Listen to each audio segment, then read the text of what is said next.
Hola, ¿qué tal? Los saluda su amigo y atento servidor, el doctor Eduardo Preciado, y les doy la más cordial bienvenida a su asignatura de Derecho Penal. Estamos analizando el tema relativo a la autoría y la participación y establecíamos que la teoría del sujeto responsable ha tratado de establecer las diversas vertientes que tratan de explicar lo relativo a la autoría y la participación, y comprende básicamente eh, tres conceptos de lo que es la autoría y la participación. Tenemos en primer lugar el concepto unitario, el cual no establece distinción alguna entre lo que es la autoría y la participación, y se basa estableciendo en que si toda persona que intervino en el delito hizo una aportación y las mismas son equivalentes, pues no existe razón alguna para distinguir entre lo que es la autoría y la participación, y todos son autores del delito. Ahora bien, durante el presente video estaríamos analizando entonces lo relativo al concepto extensivo de autor. Este concepto señala que todos los intervinientes en la realización del hecho son autores. Sin embargo, se deben distinguir diversos grados de responsabilidad. Esta teoría del sujeto responsable también se apoya a su vez en la teoría de la equivalencia de las condiciones, que establece que todo aquel que, poniendo una condición para el resultado sobrevenido, ha contribuido a su producción, pues ha causado ese resultado, y que como todas las condiciones del resultado son de igual valor, no existe diferencia esencial entre los distintos partícipes en la producción del resultado, y por tanto su diferente penalidad solo se justifica dentro de la misma escala penal. De acuerdo a la teoría del concepto extensivo de autor, entonces es autor todo aquel que ha contribuido a causar un resultado típico sin necesidad de analizar si su contribución al hecho se adecua a la acción típica. Ahora bien, según esta teoría, el inductor y el cómplice son en sí autores, pero el establecimiento de especiales preceptos penales para la participación pone de manifiesto que estas formas de intervención en el marco del concepto global de autor deben ser tratadas de forma distinta a la autoría misma. Es decir, que aunque en la práctica no existe distinción alguna entre lo que es el autor y el partícipe, la ley obliga a determinar distintos grados de responsabilidad y por consiguiente de penalidad. Luego entonces, de acuerdo a la teoría del concepto extensivo de autor, es autor el que quiere el hecho para sí, y será cómplice el que quiere el hecho como de otra persona. Es lo que se conoce como la teoría subjetiva de la participación, en la que el ánimo en concreto con que interviene el sujeto es el que determina propiamente si es autor o partícipe. En tal sentido, el que actúa con ánimo de autor, pues será autor del delito, cualquiera que sea su contribución material al delito, mientras que quien actúa con ánimo de partícipe, pues siempre será partícipe. La teoría del concepto extensivo de autor pudiera ser la que más se asemeja a la postura adoptada por el Código Penal del Estado de México, pues el citado ordenamiento, como ya lo habíamos comentado, si bien es cierto en su redacción distingue entre lo que es propiamente la autoría y la participación, al momento de reprimir o sancionar eh, lo que es la autoría y la participación, pues no marca diferencia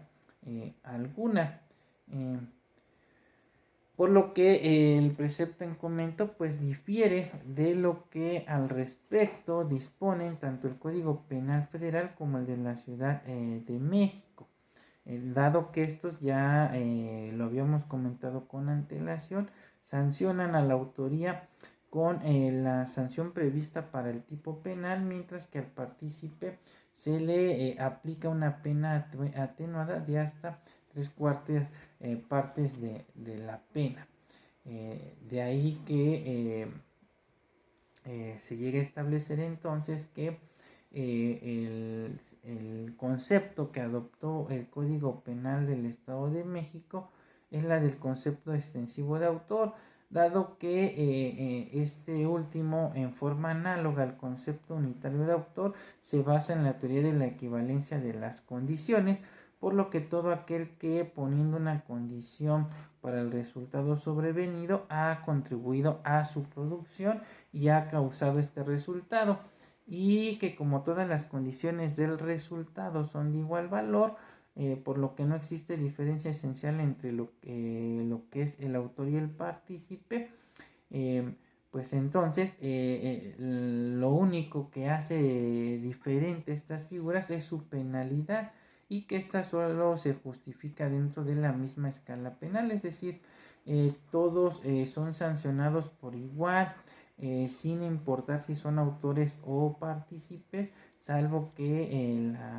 el mismo ordenamiento disponga una situación en contrario para ciertos casos especiales. Ahora bien, en ese sentido, entonces, el Código Penal del Estado de México adopta el sistema extensivo de autor, dado que tanto el autor como el partícipe, como ya lo comentamos, serán considerados autores del delito, pues ambos influyeron en el proceso causal del mismo. Pues hay que recordar que para esta teoría es autor todo aquel que ha contribuido a causar el resultado típico, sin necesidad de si su contribución al hecho consiste o no en una acción típica. Y según esta teoría, pues también será autor tanto el inductor como el cómplice. Pero el establecimiento de ciertos tipos penales especiales pues marcan una diferencia en cuanto a la forma en cómo debe sancionarse a la autoría y la participación, es decir, que aunque en la práctica no existe distinción entre lo que es el autor y partícipe, la ley en ciertos casos obliga a determinar distintos grados de responsabilidad y por consiguiente de penalidad. Es por estas razones que el Código Penal del Estado de México, al igual que el Código Penal Federal y el de la Ciudad de México, distinguen a la participación en general. Sin embargo, como ya lo comentamos, solo en ciertos casos especiales se sancionan de manera diferente tanto a la autoría como a la participación. Bien, ahora, por cuanto hace al concepto restrictivo de autor, esta teoría es la que propiamente trata de diferenciar de modo más convincente entre lo que es propiamente el autor y el partícipe. El problema es determinar cuándo se está frente a una autoría y cuándo frente a una participación. En este sentido, el concepto restrictivo de autor establece que no todo el que es causa del delito pues es autor del mismo, porque no todo el que impone una condición causal del hecho realiza el tipo penal. En este orden de ideas, causación no es igual a la realización del delito. Es decir, para esta teoría es preciso algo más que la simple causación. Los tipos de participación serán entonces causas de extensión de la pena, ya que si no estuvieran previstos por la ley, pues no serían punibles. La diferencia entonces entre autor y partícipe puede ser objetiva según la clase de contribución al hecho. Por tanto, es autor solo quien comete por sí mismo la acción típica, mientras que la sola contribución a la causación del resultado mediante acciones no típicas no puede fundar autoría alguna. El concepto restrictivo de autor entonces entiende en efecto que no basta para ser autor la aportación de una contribución causal al hecho, sino que esa aportación debe corresponder con la descripción típica. Es decir, es autor pues quien según esto el que realiza por sí mismo la acción típica. Se denomina restrictivo a este concepto porque selecciona de entre las contribuciones causales aquellas que corresponden con la descripción típica y diferencia por tanto a los autores de los partícipes, que son precisamente los que contribuyen causalmente a la realización del hecho, pero de forma complementaria. Dentro de estas, dentro de las teorías que proponen o definen el concepto restrictivo de autor, encontramos a la denominada teoría del dominio funcional del hecho, a la que suele identificarse también como teoría del dominio final del acto. Para esta teoría entonces es autor quien tiene dominio del hecho, mientras que los partícipes carecen de ese dominio. Siguiendo este punto de vista, entonces, en los delitos dolosos es autor solamente aquel que mediante una conducción consciente del fin del acontecer causal en dirección al resultado, es señor sobre la realización del tipo, es decir, mediante el dominio final del acontecer del delito, el autor se distingue entonces del mero partícipe en que este último solamente auxilia el acto dominado por el autor o bien incitó a la decisión. En concordancia con lo anterior, es autor quien domina finalmente la realización del delito, es decir, quien decide en líneas generales el sí y cómo se va a llevar a cabo la realización del delito. Este concepto, aunque es un poco ambiguo, es el más apto para delimitar quién es autor y quién es propiamente el partícipe, pero por más que sea a veces difícil de precisar en cada caso quién domina realmente el acontecimiento delictivo, pues está claro que solo quien tenga la última palabra y decida si el delito se comete o no debe ser considerado como autor. Eh, con ayuda de este criterio entonces podemos comprender mejor dos formas específicas de autoría, es decir, la denominada autoría mediata y la denominada coautoría. En conclusión de lo hasta ahora expuesto, podemos establecer entonces que la terminología que normalmente se utilizará en materia penal será la de autor y la de partícipe en un método, en un modelo diferenciado, en donde aquellos que son considerados autores son sancionados con las penas previstas en el delito que se haya cometido, mientras que para algunos partícipes se tiene prevista la reducción de la pena conforme a lo dispuesto en la ley. Así, bajo el rubro de autores se contemplan a los autores directos o ejecutores, a los coautores, a los autores mediatos, esto desde luego de conformidad con lo dispuesto en los artículos 13, fracciones primera, segunda, tercera y cuarta del Código Penal Federal, así como 22 fracciones primera, segunda y tercera del Código Penal de la Ciudad de México, así como 11 párrafo primero inciso A, B, C y D, A, B, C, D y E del Código Penal del Estado de México, mientras que el término partícipe englobará al inductor, al auxiliador, al cooperador y al cómplice. Esto desde luego tomando en consideración lo previsto por los artículos 13, fracciones cuarta, quinta, sexta, séptima y octava del Código Penal Federal, así como el artículo 22, fracciones cuarta a sexta del Código Penal de la Ciudad de México y 11 párrafos segundo, incisos A, B y C del Código Penal para el Estado de México. Lo anterior encuentra su fundamento, como lo habíamos comentado, en la teoría final del dominio del hecho, que es la que actualmente prevalece en los códigos penales tanto federal como de la Ciudad de México, así como en la jurisprudencia de la Suprema Corte de Justicia de la Nación, que tienden a sancionar en forma diversa tanto a los autores como a los partícipes. En ese sentido, entonces, autor es el que tiene el dominio funcional del hecho, es decir, el que tiene en sus manos el sí y el cómo se debe realizar el hecho. Es entonces la persona que decide sobre la dirección y proceso causal hacia la consecución del resultado típico. Aunado a lo anterior, se debe tomar en cuenta que en la tradición jurídica mexicana el acuerdo previo entre quienes intervienen en el delito es fundamental para delimitar la responsabilidad entre el autor y el partícipe.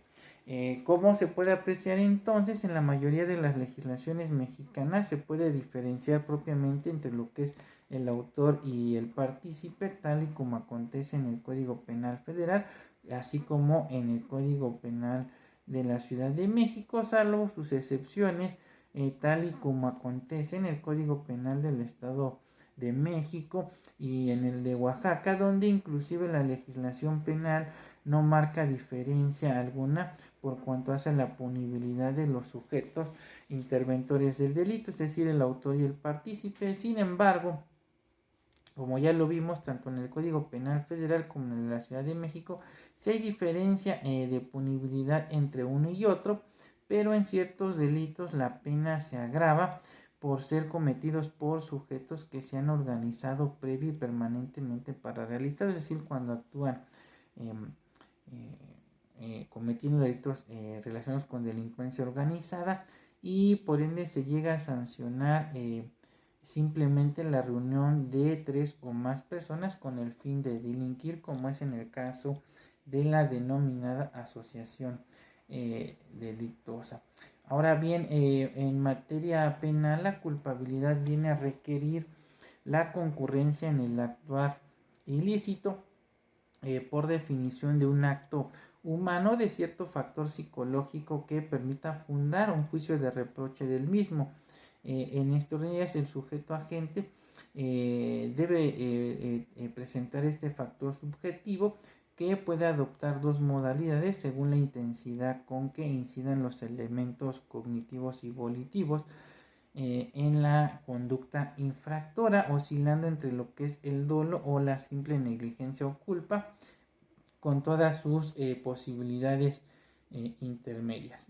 En concordancia con lo anterior, para que la acción u omisión en materia penal pueda ser relevante, pues necesariamente debe ser realizada con pleno control del sujeto, es decir, que lo ejecutado por el sujeto dependa de él, esto es, lo realice con pleno dominio. Por lo tanto, el control admite tanto la forma de comisión dolosa como la culposa. En el primer caso, el sujeto activo conoce o sabe que determinada conducta se encuentra prohibida por la norma, sin embargo quiere el resultado, o bien previéndolo como posible lo acepta, es decir, lo que se conoce como el dolo directo e indirecto. Por su parte, en el delito culposo, el sujeto produce el resultado típico que no previó, siendo previsible, o previó confiando en que no se produciría en virtud de una violación a un deber de cuidado que objetivamente le era necesario observar. El dolo explicado en forma lisa y llana constituye entonces la intención de dañar o perjudicar, mientras que la culpa es un comportamiento del sujeto realizado sin intención, producto de su descuido, impericia o falta de práctica o experiencia en determinados asuntos, es decir, negligencia en algunos casos y en otro por pereza. De esta forma, los artículos tanto 8 y 9 regulan estas figuras y refiere, por ejemplo, el artículo 8 que las acciones o omisiones delictivas solamente podrán realizarse dolosa o culposamente, mientras que el artículo 9 refiere que obra dolosamente el que, conociendo los elementos del tipo penal o previendo como posible resultado típico, quiere o acepta la realización del hecho descrito en la ley, y obra culposamente el que produjo el resultado típico que no previó, siendo previsible, o previó confiando en que no se produciría en virtud de una violación a un deber de cuidado que debía y podía observar según las circunstancias personales. Cosa análoga se observa en el artículo 18 del Código Penal de la Ciudad de México, que nos regula a la figura del dolo y la culpa. Finalmente, el artículo 8 del Código Penal del Estado de México también establece algo similar al regular lo relativo a los delitos dolosos y culposos. Por último, es importante aclarar que en el delito culposo no puede haber coautoría ni participación, ya que el resultado típico se produce ante la negligencia o descuido del sujeto activo, ya que no previó lo que era previsible o previéndolo como posible no evitó el resultado en virtud de un incumplimiento, un deber de cuidado que objetivamente le era necesario observar. En consecuencia, el autor no se encuentra en posibilidad de acordar o concebir el hecho delictuoso, puesto que actúa sin tener la intención de producir el resultado típico, sino más bien este se produce en virtud de su negligencia o descuido, en consecuencia para que se actualice la figura de la coautoría o la participación en el delito, debe desplegarse la conducta típica a título de dolo, es decir, queriendo o aceptando el resultado producido para sí o en beneficio de un tercero. Y en la culpa la gente, como ya lo comentamos, no quiere ni acepta, perdón, no quiere para sí ni mucho menos el delito para otra persona, sino más bien este se produce en virtud de su negligencia o descuido. Bien, con esto estaríamos concluyendo entonces lo relativo a los tres conceptos que existen para dar explicación a lo que es la autoría y la participación, y estaríamos ya analizando entonces lo relativo a las diferentes formas de autoría y participación en un subsecuente video. Sin más que comentar por el momento, se despide de ustedes su amigo y atento servidor, el doctor Eduardo Preciado, y nos vemos en próximos videos. Hasta pronto.